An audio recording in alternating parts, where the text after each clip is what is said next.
کوئی ثبوت؟ لاپتہ افراد کے اہل خانہ اور گمشدہ افراد کے لیے آواز اٹھانے والوں سے ثبوت مانگنے والوں کے نام۔ ہم یہی سمجھتے رہے کہ شاید ہمارے دوست عبدالحفیظ کو خدا نے بے حد متجسس پیدا کیا ہے۔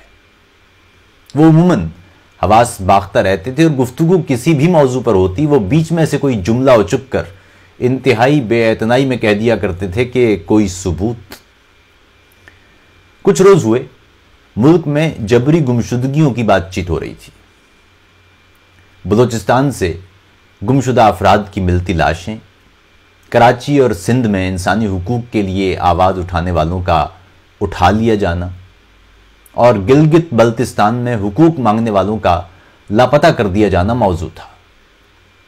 سبھی دوست اس بات پر متفق تھے کہ ریاستی اداروں کو اس انداز سے قانون اور دستور توڑنے کا اختیار نہیں ہے اور ایسی کارروائیوں سے ملک کی جڑیں کمزور تر اور کھوکھلی ہوتی جا رہی ہیں۔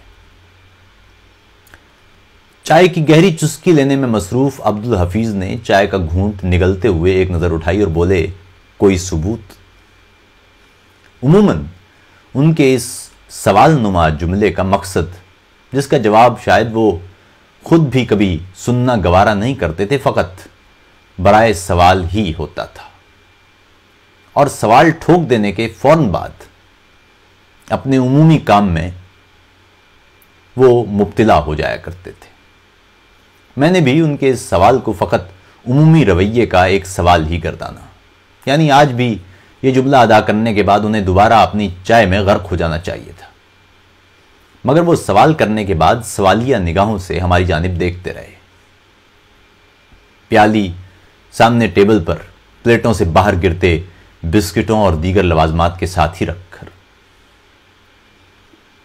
میں اس سوچ میں پڑ گیا کہ یہ ہماری بے اعتنائی ہے، لاؤبالی پن، غیر ذمہ داری، متاثرہ خاندانوں سے عدم ربط یا ظلم کا تحفظ۔ مجھ جیسا سوالوں سے محبت کرنے والا شخص اس وقت اس سوال سے کس قدر تکلیف میں تھا، یہ فقط میں جانتا ہوں۔ مجھے لگ رہا تھا یہ سوال نہیں ہے بلکہ کوئی خنجر ہے جو ہم کسی زخمی شخص کے زخم پر مرہم رکھنے کی بجائے اسے مزید گہرا کرنے کے لیے استعمال کر رہے ہیں، یا کسی دکھی کو مزید اذیت دینے کے لیے اس کے جسم کا کوئی اور بخیہ ادھیڑنے کے لیے استعمال کر رہے ہیں۔ دوست، میرے چہرے پر اچانک اگ آنے والی کوفت، دکھ، اذیت، افسوس اور شاید غصے کی وہ لکیریں بآسانی دیکھ رہے تھے جو میرے چہرے پر آن نمودار ہوئی تھی، جبھی میری جانب ان سب کی توجہ مبذول تھی۔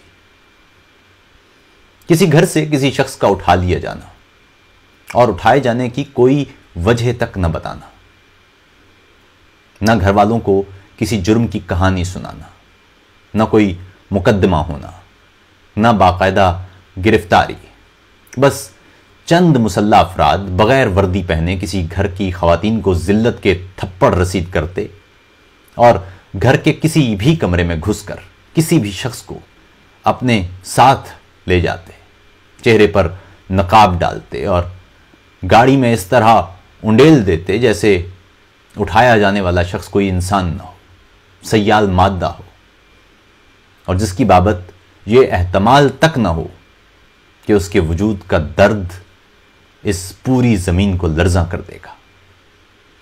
پھر وہ ذہنی اور جسمانی طور پر زخمی خاندان ریاست سے اپنے پیارے کی گمشدگی کی درخواست کرے تو جواب آئے، کوئی ثبوت؟ ہم جیسے اپنے ضمیر کے مارے لوگ آواز بلند کریں تو کسی ٹی وی چینل پر پیسے لے کر قوم کی عزت اور لہو بیچنے والا کوئی ایمان فروش بولے کہ لوگ خود ہی چھپ جاتے ہیں، خود ہی لاپتہ ہو جاتے ہیں، اور ان کے پاس انتہائی باوثوق ذرائع سے خبر آئی ہے کہ لاپتہ افراد بھارت میں ہیں یا بھارت میں ہوتے ہیں۔ ہر روز ملک کے کسی نہ کسی حصے سے یہ خبر ملتی ہے کہ انسانی حقوق کا فلاں کارکن سادہ لباس والے کوئی جرم بتائے بغیر ساتھ لے گئے۔ کوئی ثبوت؟ جھوٹ اور منافقت کے سماج میں حق بات کرنے والا فلاں صحافی احمد نورانی نامعلوم افراد نے زخمی کر دیا. کوئی ثبوت؟ یا کسی شخص کو فقط مذہب، زبان، رنگ یا مسلک کی وجہ سے گولی مار کر ہلاک کر دیا گیا؟ کوئی ثبوت؟ کسی گھر سے ایک فرد کا کم ہو جانا اور فرد کے کم ہو جانے پر کوئی ثبوت مانگنے والا عبدالحفیظ جانے کون سے ثبوت کا متلاشی تھا. اس کے لیے بین کرتے خاندانوں کی آوازیں، ماں کی آہیں، بہنوں کی صدائیں، بھائیوں کی نم آنکھیں، باپ کے وجود کی کپکپاہٹ ہرگز کوئی ثبوت نہیں تھے. ان افراد کے لرزاں ہاتھوں میں اپنے پیاروں کی تصاویر فوٹو شاپ ہو چکی تھی اور شناختی کارڈ اپنے رنگ کھو چکے تھے. وہاں فقط حکومت پاکستان بچا تھا. پھر مجھے خیال آیا کہ کہیں ہمارے دیس پر کوئی خلائی مخلوق نے تو دھاوا نہیں بول دیا جو لوگوں کو اٹھا کر اپنے سیارے پر لے جا رہی ہے، جنہیں دیس کے کسی قانون، کسی دستور کا کوئی پاس نہیں، یا مستقبل پر ان کارروائیوں کے اثرات کی کوئی پرواہ نہیں، اور جو کسی بھی خاندان سے ایک شخص چھین کر لے جانے کے بعد دروازے پر کوئی ثبوت کی تختی لٹکا جاتی ہے. میں کوئی ثبوت کی ایک گہری کھائی میں گرتا جا رہا تھا. بے حسی اور لاپرواہی کے ہاتھ مجھے ایک پہاڑ سے نیچے گرا چکے تھے، اور سوچوں کی یہ مشقت فقط ایک طویل اونچائی سے زمین کی سطح پر دھپ کی آواز سے آ لگنے تک کے فاصلے کے بیچ کے نہ ختم ہونے والے ثانیوں کو عبور کرنے کی کوشش سے زیادہ کچھ نہیں تھی.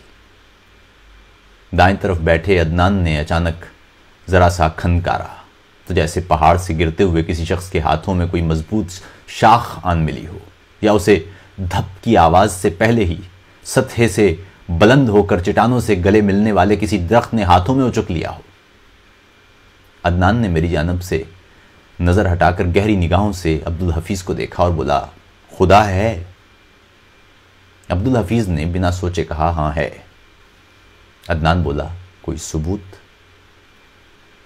عبدالحفیظ نے پیالی اٹھائی اور بے اعتنائی اور لاپرواہی سے دوبارہ چسکیاں لینے میں مصروف ہو گیا. اس دوران کچھ اور بسکٹ پلیٹ سے باہر گر گئے.